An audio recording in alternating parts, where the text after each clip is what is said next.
Hey guys, and welcome to my first book review video specifically. At the beginning of this quarter, I did do like an overarching review of all the books that I read in quarter one, but I didn't go into too much depth. Today is focused on one book, and we're gonna go through all of my thoughts. Maybe spoiler warning, but I'm gonna try not to spoil too much because the book is coming out today. So without further ado, the book that we're reviewing, probably already saw the title, but we are reviewing Garden of Lies by Zack.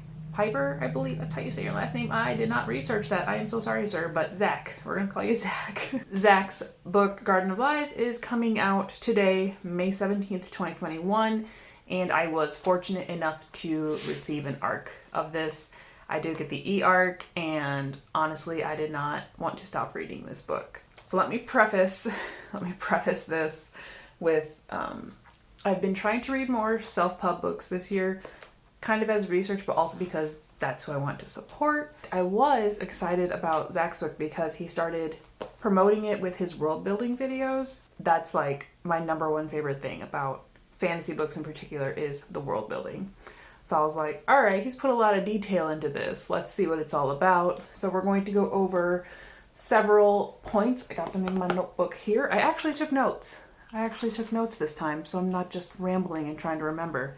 But I got some notes. We got some blue and some red stuff. All right, so let's start off by reading the description on Goodreads for the book. Since I only have the e-copy, I don't have the back cover. It might be the same thing. However, we're gonna read this description and give you guys an idea of what the book is supposed to be about. So, Garden of Lies.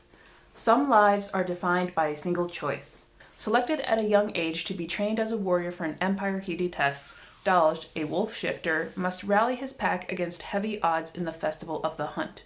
As Dalj plans his path to victory, he must navigate an unsteady alliance with a rival pack led by Amnis Lupine, the eldest daughter of a noble house, while also seeking to expose the foul play of his lifelong enemy, Arian Anathema. I wish I knew how these names were actually pronounced out loud, because I only read them in my head. But sorry, my bad, continue. To win the hunt, Dalj must take down the behemoth of the plains, the mighty Carapain, before either of the other packs, or else he will never be awarded entry into the legendary Trial of War. However, little does Dalj know that while he hunts for glory, a rebellion plots in the shadows to overthrow the Shaman Empire, and they want Dalj's help to do it. Approached for help by a mysterious girl named Angel, Dalj is asked to join the Forgotten, a rebellion of people immune to the mental manipulation of the shaman, who seek to expose the grand conspiracy the shaman have fed to the populace.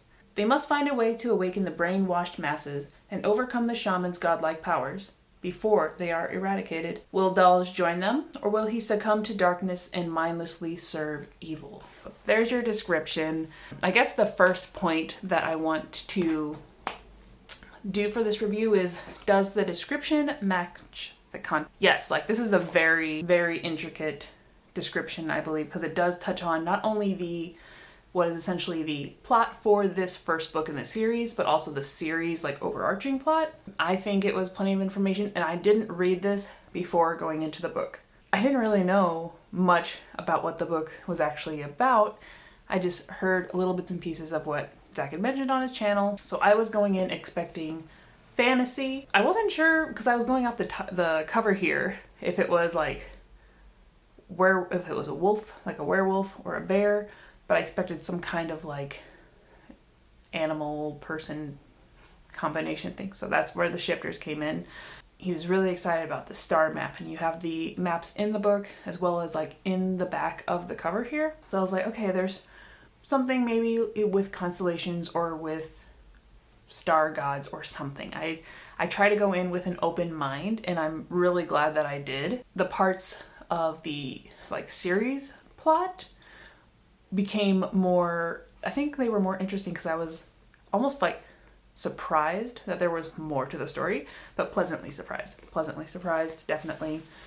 So going into the story and the plot specifically, as I mentioned, he actually does a really well job of incorporating the series plot within the main plot of this first book, which is essentially the hunting trials and the trials of war. Now, I love some good action, And I think focusing on that aspect for this first book definitely draws in readers. I mean, you have to enjoy the action, but also you are introduced to this warrior culture. So it was very, very, very cool. I did enjoy that. I thought it was engaging and well planned. And the series plot was kind of a twist. And I'm still on the fence about it, but I have hope because as far as what he's done with it within this first book, we're good. Like, I like it. It's not going too far into, let's say, sci-fi realm. With this plot twist, even the character is kind of like upset that the truth came about, the truth of what everything is. And again, I'm trying not to spoil you guys because this is why you need to read the book. You should definitely read this book. Like, my immediate reaction was like, oh God, please don't do that. But I want to see how you're doing it. Like, I appreciate it, but I'm like, let's not go too sci-fi here. I want my fantasy. This is what I came for. And then it played out really well so far. So far. I don't know what the rest of the books are, but this is only for a review for the first book. But for me, I'm like, ooh, like, how is it gonna go? But it keeps me interested because not only are we revealed to the truth, but the character Dalish, when he's revealed to it, he's like, so everything was a lie? And I'm like, oh my God, you're right, everything was a lie. You built up all this culture and this world, and I'm like, don't take it from me. Overall, yes, the plot was so good. Next, we're gonna go on to the characters. There's quite a large cast. You do have Dalish and then his pack, which would include 4 others. And then there's the 2 rival packs primarily during the hunting trials, and certain members of those do join him. He picks up fellow travelers who are somewhat along for the ride, but also like one of them is going to the trials of war as well. And then of course you have the mysterious girl mentioned, Angel, who also joins Dalish's party on their way to the trials of war. I feel like all of the characters were pretty unique. I do wish, like, we got to see each of them enough to get a good idea of what their personality is. For the record, my favorite 2 are Pogs and Classben. Pogs is just one of those, like, great guys, solid rock best friends who is shy about the hair all over his body and stuff when he shifts, and it's a great, like, you're a great person, Pogs. And then Class was kind of like the underdog who is like becoming more courageous and like growing into his self. Like he's becoming a man, and it's great. It's great. Something happens to him, but he's okay. He's okay, and I have faith that he will stay okay. I feel like all of the characters together, especially those that join Dalish going to the Trials of War, they make a very good companion, like, band, essentially. If you kind of think of like Lord of the Rings and the Fellowship, like everybody working together and they all have their own parts, definitely got a vibe of that. They all work so well together, and it feels like they actually did, grow up together in the same village and they've been friends for a while. It's not like, hey, the random person that I just met. I mean, there is a couple of those, but like they build the relationship. So for the most part, they're all it's your friends. It wouldn't be exactly found family, but I think it's the very strong friendships, and I feel like that's missing in a lot of stories that I've read recently, where you don't have such a strong friend group. That was really nice. It was really new dynamic. Now to the cons for the characters. Early on, like with the hunting trials, I started to realize that everybody might be safe. There were a couple injuries. The shifters do have advanced healing abilities, and with them being trained as warriors, like you can expect all the kinds of cuts and bruises and pain, but they heal. And there's also like shamans or healers, so they heal them. The characters feel very low risk. I'm not a fan of my favorite characters dying. However, there were some deaths, but they were like sort of outside the group. And I don't know how much of a spoiler this is, but you can tell that it feels like everybody's safe.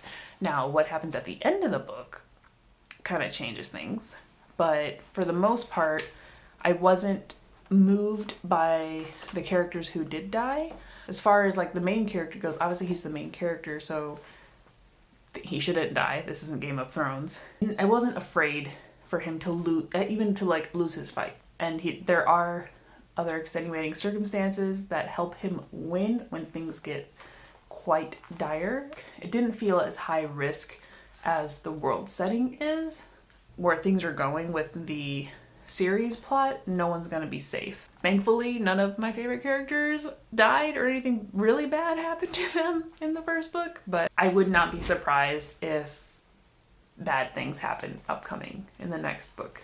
With the series moving forward, things can probably happen, and I need to know.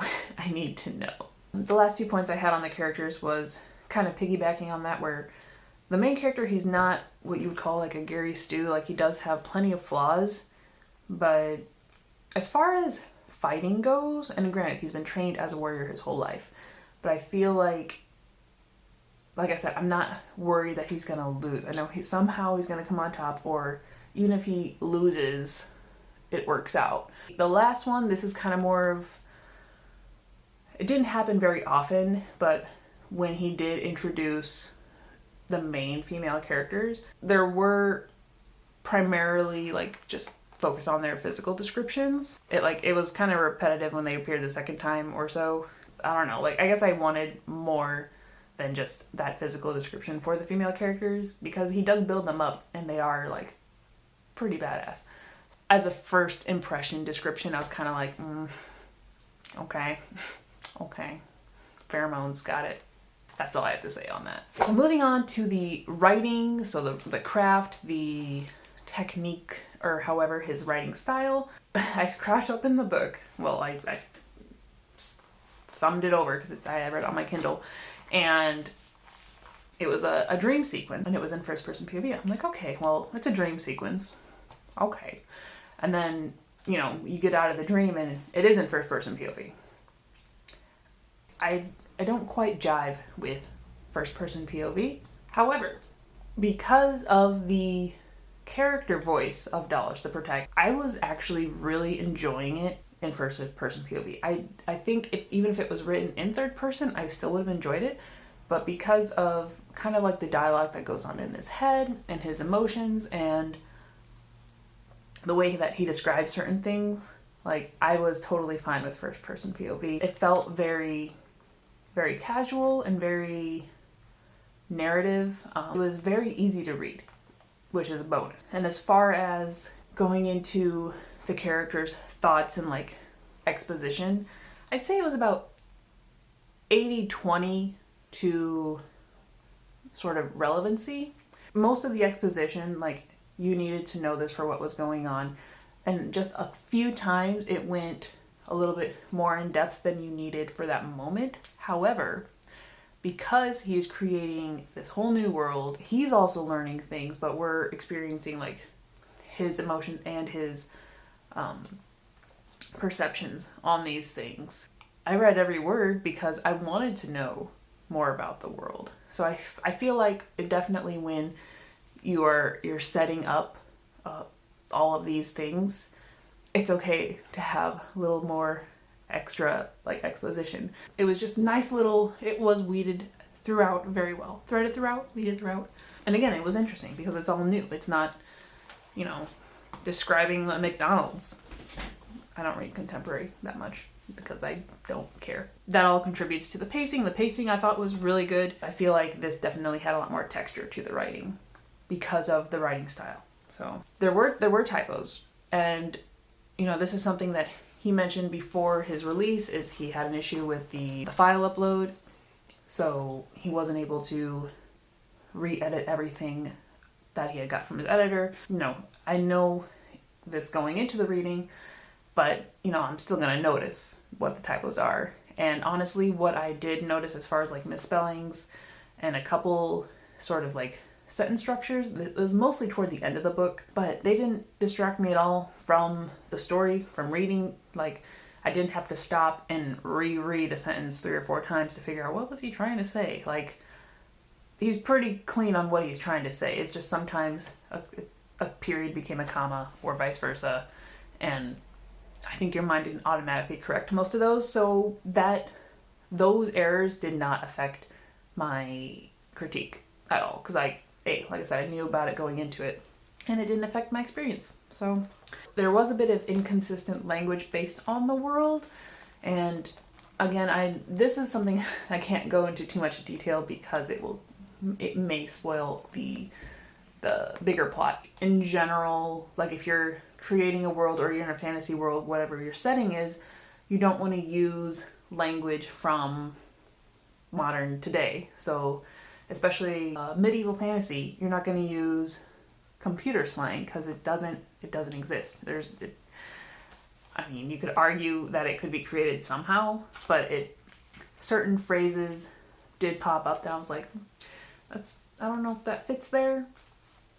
However, with the twist that comes later, I'm like, well, maybe you could argue why it's there.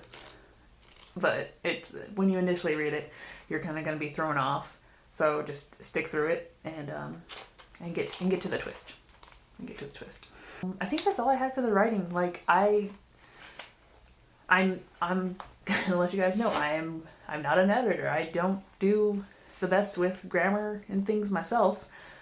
Sometimes it feels like English is my second language when it's not. But I was kind of raised with it as a medium second. Like, it's weird, but don't worry. I'm not going to be the best critique of writing as a craft. But let me tell you about this world building. There are 3 races, primarily. There's the shifters, the shamans, and the humans. And for once, the humans aren't on top. Wow. So that was a very nice take on the world building. And then it mentions like the hunting trials and the warrior class. So the juxtapose between the shifters kind of being the warriors and then the shamans being the, let's say, the government, essentially. It's very well set up. The shifting nations is very cool because there's 5 main nations. So like 5 main categories of shifters. And I don't think this is a spoiler. I think it's actually yes. So there's like the canines, there's the felines, then there's the reptiles, which they had a better name than reptile. Then the avians, which are the birds, and the aquatics. Did I just turn it into a 5? So there's 5 main shifting nations. So this would be fantastic as an animation. Like, I'm all for animation over live action, but I guess you could do it like a live action movie as well. But this should be animated. That would be so cool. The visuals that he's presented within his world building, apart from his writing, but also just because he developed this world so much, you're able to visualize all of the, like, what the world looks like around him, like physically, what the forest looks like, what the arena's looking like you're in this world. The star map has not played as much of a role in this first book as I expected. Maybe, just as a critique, rather than putting the star map in this one, maybe it would have been the map of his town, the Three Fang. He does have a world map in the book, and it doesn't quite show up well in the Kindle. Like, I don't know why it's not the full page, but it's very descriptive. Like, look at that. Look at... That's not a good image, but go look at his channel. I'm pretty sure he shows you guys the map in all of its glory. And I love me some world maps. This is good. I could stare at that for a while. The map was good. Like I said, I don't see how the star map played out too much in this book, but definitely the world map was awesome.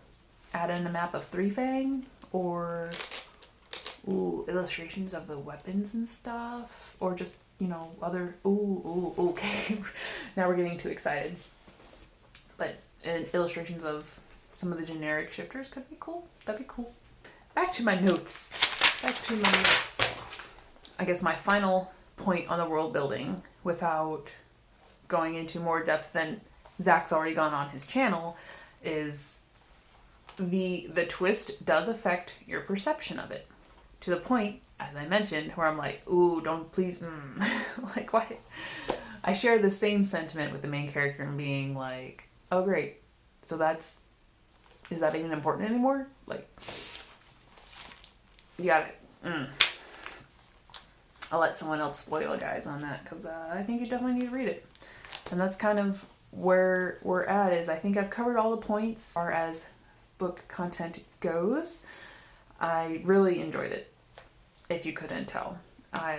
It's definitely up my alley. Action fantasy. You have a very unique world that I have not seen before. It was an enjoyable ride. I did not want to stop reading it. Feel the raw power and the energy and the grit, and I would love to see it animated. That would be awesome. This would be a very, very good visual media book. So that's if I can picture it, that's usually where I get excited and I'm like, yes, I need this. So my overall review for Garden of Lies is going to be a 4 out of 5 stars with like a kind of like a 4.5, 4+, because of it's lingering, because and I can't avoid it. It's because I want to know how this plot twist turns out. As far as like all the risk going on in the world, I didn't quite feel like the characters were at risk themselves just yet. And then there were just a few small things in the writing itself where it kind of pulled me out of the moment. But I think overall, like I have more blue than red, so it was very enjoyable, and I want the next book. So for not only his debut novel, but the first novel in a series, I feel like Garden of Lies is strong. Definitely, like, if you're someone who can set aside some typo errors and enjoy a story, you're going to love this story. I do believe that. And you can check out more about it and more about the author on Zack's channel. I'll put a linky here, and I'll also put the link in the description. Definitely check his channel out. Check out Garden of Lies. It drops today. That's going to be all from me today, guys.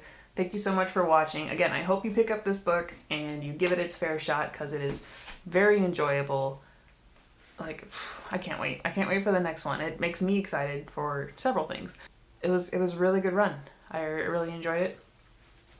And I do hope to do more book reviews in the near future. I do have 2 more self-pub books, The Bewilderness by Ben Reeves and Song of the Dryad by Natalia Lee, which I just finished. So those reviews will be coming up. And if there's any other indie self-published book that you guys would like for me to review, or, you know, if it's your book and you just want somebody to review it or talk to you about it, I'm all for that. I would love to. I volunteer for tribute. And then the video cut out. Great, cool. Like, it just literally went to black and I still had my audio, but I was wrapping it up anyway. So I just wanted to properly come in and say, like, thanks for watching this video, you guys. Like I said, I want to do more indie book reviews in the future. I still primarily do vlogs on me writing my novel, as well as some speed draws and other art stuff coming for my other projects, because like I can't not do anything. If you like this video, or like if there's anything that you would like me to read and review, comment below, give a thumbs up, subscribe. I'm all here for it. And yeah, thanks for the ride. And again, I did really enjoy this book. There are definitely a few more points that I wanted to add in there, but it just felt like I was rambling. So we can talk about it in the comments below. And I'll talk to you guys next time. Bye.